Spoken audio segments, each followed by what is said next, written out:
Hello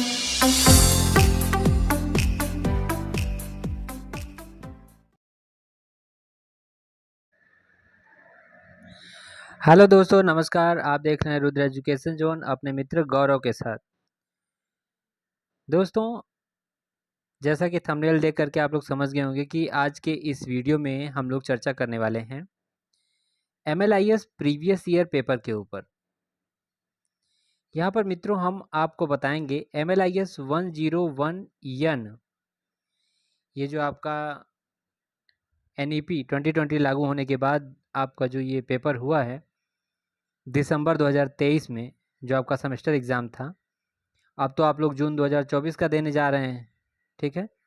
तो जो पिछला वर्ष था यानी कि दिसंबर 2023 में पेपर हुआ है, उसी का पेपर हमको ये मिल गया है MLIS का। MLIS 101N है आपका, मास्टर ऑफ लाइब्रेरी साइंस। जो बच्चे कोर्स कर रहे हैं उनके लिए आज का ये पूरा वीडियो होने वाला है, और जिनका फर्स्ट सेमेस्टर है उनके लिए तो और ज़्यादा लाभदायक है ये वीडियो, क्योंकि जो बच्चे न्यू एडमिशन लिए हैं जनवरी सेशन में और वो पेपर देंगे इस बार MLIS फर्स्ट सेमेस्टर का, ठीक है। तो उनका पहला पेपर होगा MLIS 101N, ठीक है।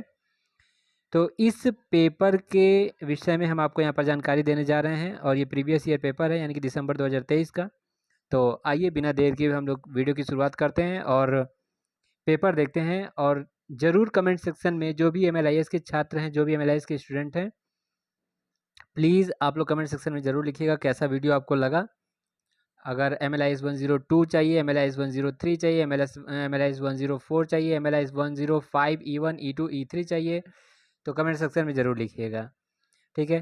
तो आइए यहाँ पर हम वीडियो की शुरुआत करने जा रहे हैं। देखते हैं सबसे पहले यहाँ पर देख रहे हैं आप लोग टोटल नंबर ऑफ़ क्वेश्चंस 10 है, 10 प्रश्न हैं, और total number of printed pages 7 हैं आपके।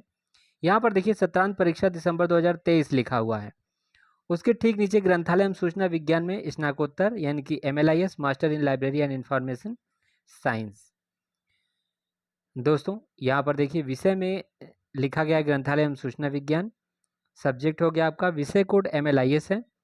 और जैसे ही थोड़ा और नीचे आएंगे तो कोर्स शीर्षक पूरे पेपर पर जो आपका MLIS 101N है, अब आपको यहाँ पर कोर्स कोड भी दिखने लगा होगा। ये देखिए यही आपके एडमिट कार्ड में लिखा होगा MLIS 101N। तो ध्यान दीजिएगा, आज इस पेपर पर चर्चा होगी आज के इस वीडियो में, और पूरे पेपर को मैं यहाँ पर आप लोगों को एक्सप्लेन करके बताऊँगा किस टाइप से आपको क्वेश्चंस लिखने हैं, आंसर किस प्रकार से आपको देने हैं, सारी जानकारी मैं दूंगा। तो एक चीज़ है, वीडियो को पूरा देखिएगा, स्किप मत कीजिएगा। MLIS के स्टूडेंट हैं तो आपके लिए वीडियो है। यहाँ पर देखिए कोर्स टाइटल है लाइब्रेरी इंफॉर्मेशन एंड सोसाइटी। जो आपका सब्जेक्ट है वो ग्रंथालय, सूचना और समाज। MLIS कोर्स कोड है MLIS 101N। 3 घंटे का आपका पेपर होता है, 70 नंबर का पेपर है। अब आप पूछेंगे सर ये 70 क्यों लिखा है? 70 इसलिए लिखा है बच्चों क्योंकि 70 और प्लस 30 का आप असाइनमेंट जमा कर चुके हैं, और 30 में आपको 26, 27, 28, 29 मिल भी चुका होगा। आप लोग अपना असाइनमेंट स्टेटस चेक कर लीजिए। यहाँ पर हम नोट में देखते हैं क्या लिखा हुआ है। नोट में लिखा हुआ है ऑल क्वेश्चंस आर कंपलसरी, ठीक है। जितने भी क्वेश्चंस हैं सभी प्रश्न अनिवार्य हैं। There are 2 sections in the question paper. Section A will have short answers type questions and section B will have long answers type question। ध्यान दीजिएगा, जो सेक्शन A है वो शॉर्ट आंसर्स टाइप क्वेश्चंस हैं, एंड जो section B है वो long answers type questions है। ये समझ गए होंगे आप। तो आइए अब हम चलते हैं नेक्स्ट पेज पर और आपको देते हैं कुछ और जानकारी। तो यहाँ पर हम आ गए हैं दूसरे पेज पर, और यहाँ पर लिखा गया है, ध्यान दीजिएगा, about 100 words are prescribed for answering short answers type questions and 350 to 400 words for long answers type questions. यानी कि जो आपके शॉर्ट आंसर्स टाइप क्वेश्चंस हैं उसके लिए 100 शब्द निर्धारित किए गए हैं, और जो लॉन्ग आंसर्स टाइप क्वेश्चन है उसके लिए 350 से 400 शब्द। उसी निर्देश को यहाँ हिंदी में लिखा गया है, आप यहाँ समझ सकते हैं। सभी प्रश्न अनिवार्य हैं। प्रश्न पत्र 2 खंड है, खंड अ में लघु उत्तरी प्रश्न और खंड ब में दीर्घ उत्तरी प्रश्न। नीचे आएंगे, लघु उत्तरी प्रश्न के लिए 100 शब्द और दीर्घ उत्तरी प्रश्न के उत्तर के लिए 350 से 400 शब्द। इतनी चीज़ समझ आ गई। अब हम लोग यहाँ पर आते हैं सेक्शन ए में।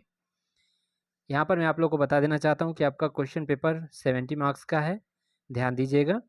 और शॉर्ट आंसर्स टाइप क्वेश्चन यहाँ से शुरू हो रहे हैं। तो आइए हम लोग देख लेते हैं, 100 शब्दों में लिखना है। और पहला क्वेश्चन है यहाँ पर, वर्तमान समाज की क्या आवश्यकताएं हैं। 4 नंबर का ये प्रश्न है, आप लोग ध्यान से देखिएगा। यहाँ पर प्रश्न है कि वर्तमान समाज की क्या आवश्यकताएं हैं, what our needs of present days society. ठीक है, वर्तमान समाज की आवश्यकताएं क्या क्या हैं वो आपको यहाँ लिखनी है। 4 नंबर का प्रश्न है, तो एक पेज आगे और एक पेज पीछे, कम से कम इतना तो लिख ही दीजिएगा, जिससे कि 100 शब्द हो जाए। 100 शब्द से ऊपर भी हो जाएगा तो कोई समस्या नहीं है भाई, ठीक है। अच्छा, इसी प्रश्न में मैं आपको दिखा देना चाहता हूँ कि यहाँ पर अथवा भी दिया गया है। यानी कि सोचिए कि आपको कितना ऑप्शन दिया जा रहा है, ये पहले नहीं था। एनईपी लागू होने के पहले ऐसा कुछ भी नहीं था, केवल एक क्वेश्चन दे दिया जाता था, वो आपको करना रहता था। जैसे नहीं, 5 क्वेश्चन या 6 क्वेश्चन दिए जाते थे, उसमें से 3 क्वेश्चन या 4 क्वेश्चन करने के लिए बोल दिया जाता था। लेकिन यहाँ पर देखिए, एनईपी लागू होने के बाद एक क्वेश्चन आपको दिया गया, ठीक है, वर्तमान समाज की आवश्यकताएं बताना है, उसमें अथवा लगा दिया। और पहला ही क्वेश्चन फिर है, औपचारिक एवं अनौपचारिक शिक्षा के मध्य अंतर स्पष्ट कीजिए।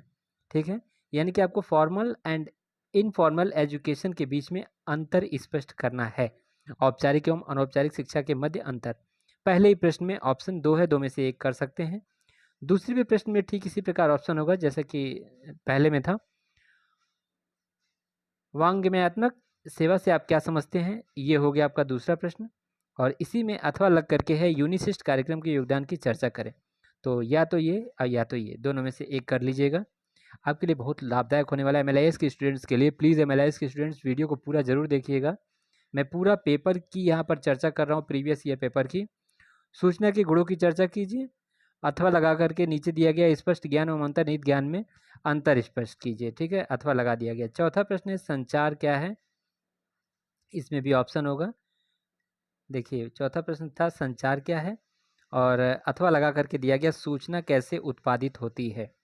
ठीक है, और पांचवा प्रश्न आइए हम लोग देख लेते हैं, पुस्तकालय में सूचना केंद्रों पर सूचना के प्रभाव की चर्चा करें और राष्ट्रीय शिक्षा नीति 2020 पर एक लघु टिप्पणी लिखें। देखिए, आ ही गया 2020, देख रहे हैं।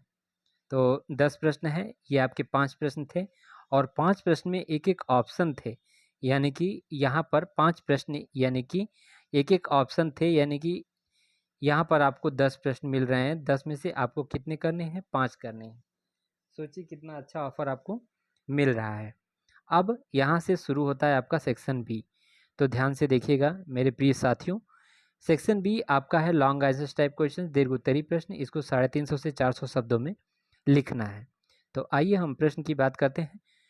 Describe the role of libraries in changing modern scenario. ठीक है, ये आपका प्रश्न है। प्रश्न में पूछा गया, परिवर्तित होते हुए आधुनिक परिदृश्य में पुस्तकालयों की भूमिका का वर्णन कीजिए।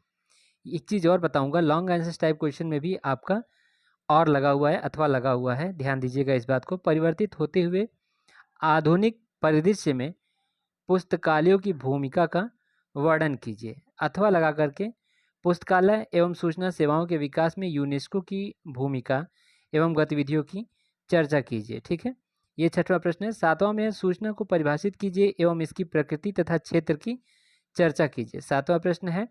और अथवा लगा करके इसमें है, उपयुक्त उदाहरण देते हुए विषय निर्माण की विधियों की चर्चा कीजिए। ठीक है, तो ये 7 प्रश्न हुए। 8वां प्रश्न देखिए, 8वां है, explain communication process and elements of communication process. ये 8वां प्रश्न है आपका, ध्यान दीजिएगा यहाँ पर। 8वां प्रश्न है, संचार प्रक्रिया एवं संचार प्रक्रिया के तत्वों की व्याख्या करना है 8वें प्रश्न में। और यहाँ पर और लगा दिया गया, और नीचे देखिए, विभिन्न संचार माध्यमों की विस्तृत चर्चा करें। 2-2 प्रश्न है, एक प्रश्न में 2 प्रश्न है, एक करना है आपको। डाटा सूचना ज्ञान एवं बुद्धिमत्ता में अंतर स्पष्ट कीजिए तथा सूचना के विविध स्वरूपों की चर्चा कीजिए। और लगा दिए गए 9वें प्रश्न में, सूचना के अर्थशास्त्र की विस्तृत चर्चा करें।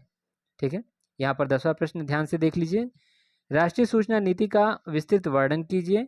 और इसमें और लगा करके यानी कि अथवा लगा करके यहाँ पर दे दिया गया है, पुस्तकालयों तथा पुस्तकालय एवं सूचना विज्ञान शिक्षा के संदर्भ में ज्ञान आयोग की महत्वपूर्ण संस्तुतियों की चर्चा करना है। ज्ञान आयोग के महत्वपूर्ण संस्तुतियों की यहाँ पर आपको चर्चा करना है। पुस्तकालयों तथा पुस्तकालय एवं सूचना विज्ञान शिक्षा के संदर्भ में ज्ञान आयोग की महत्वपूर्ण संस्तुतियों की चर्चा करना है। तो इस तरह से आपने देखा कि आपको यहाँ पर दिखाया गया आपका प्रश्न पत्र प्रीवियस ईयर पेपर MLIS के स्टूडेंट्स के लिए, जिसका कोड था MLIS 101N। ठीक है, तो इस कोड का पेपर जो है ध्यान से आप लोग इसको देख लीजिएगा, और जो भी न्यू स्टूडेंट्स हैं, फर्स्ट सेमेस्टर के स्टूडेंट्स हैं, वो बहुत ही ध्यान से इसको देखेंगे, और ध्यान से देखने के बाद आप अपने परीक्षा की भी तैयारी करते रहिए, क्योंकि टाइम टेबल वगैरह आ चुका है।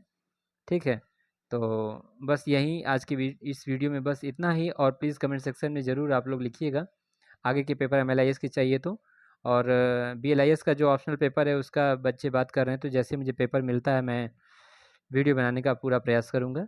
ठीक है, तो आज के इस वीडियो में बस इतना ही। बहुत बहुत धन्यवाद।